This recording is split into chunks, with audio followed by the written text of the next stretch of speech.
एक बार शहंशाह अकबर के दरबार में बहुत ही अजीब मुकदमा आया जिसने सभी को सोचने पर मजबूर कर दिया। वह यूं कि बादशाह अकबर के दरबार में दो महिलाएं रोती हुई पहुंची। उसके साथ में लगभग 2 या 3 साल का सुंदर बच्चा भी था। दोनों महिलाएं लगातार रो रही थीं और साथ ही दावा कर रही थी कि बच्चा उनका है। अब समस्या ये थी कि दोनों शहर के बाहर जाती थी तो इस कारण के कोई नहीं जाता था, इसलिए बताना मुश्किल था कि उसे नन्हे से बच्चे की असली माँ कौन है। अब अकबर बादशाह के सामने मुसीबत आ गई कि न्याय कैसे करें और बच्चा किसको दें। इस बारे में उन्होंने एक एक करके सभी दरबारियों की राय ली, लेकिन कोई भी इस कुत्ते को नहीं सुलझा सका। और तभी बीरबल दरबार में पहुंच गए। बीरबल को देखकर बादशाह अकबर की आंखों में मानो चमक आ गई हो। बीरबल के आते ही अकबर ने इस समस्या के बारे में उन्हें बताया। अकबर ने बीरबल से कहा कि अब तुम इस समस्या का समाधान करो। बीरबल कुछ सोचते रहे और फिर जल्लाद को बुलाने के लिए कहा। जल्लाद के आते ही बीरबल ने बच्चे को एक जगह बैठा दिया और कहा, एक काम करते हैं, इस बच्चे के 2 टुकड़े कर देते हैं। एक एक टुकड़ा दोनों माँ को दे देंगे। अगर इन दोनों महिलाओं में किसी एक को ये बात मंजूर नहीं तो जल्लाद उस महिला के 2 टुकड़े कर देगा।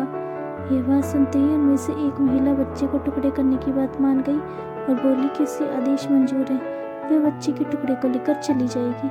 लेकिन दूसरी महिला बिलख बिलख कर रोने लगी और बोलने लगी, मुझे बच्चा नहीं चाहिए, मेरे 2 टुकड़े कर दो, लेकिन बच्चे को मत काटो, ये बच्चा दूसरी महिला को दे दो। ये देखकर सभी दरबारी मानने लगे कि जो महिला डर की वजह से रो रही है वही दोषी है। लेकिन तभी बीरबल ने कहा कि जो महिला बच्चे को टुकड़े करने के लिए तैयार है उसे कैद कर लो, वही मुजरिम है। इस बात को सुनकर वह महिला रोने लगी और माफ़ी मांगने लगी, लेकिन बादशाह अकबर ने उसे जेल में डलवा दिया। बाद में अकबर ने बीरबल से पूछा कि तुमको कैसे पता चला कि असली माँ कौन है। तो बीरबल ने मुस्कुराते कहा, महाराज, माँ सारी मुसीबतों को अपने सर पर ले लेती है, लेकिन बच्चे पर आंच भी नहीं आने देती। और यही हुआ, इससे पता चल गया कि असली माँ वह है जो खुद के टुकड़े करवाने के लिए तैयार है, लेकिन बच्चे के नहीं।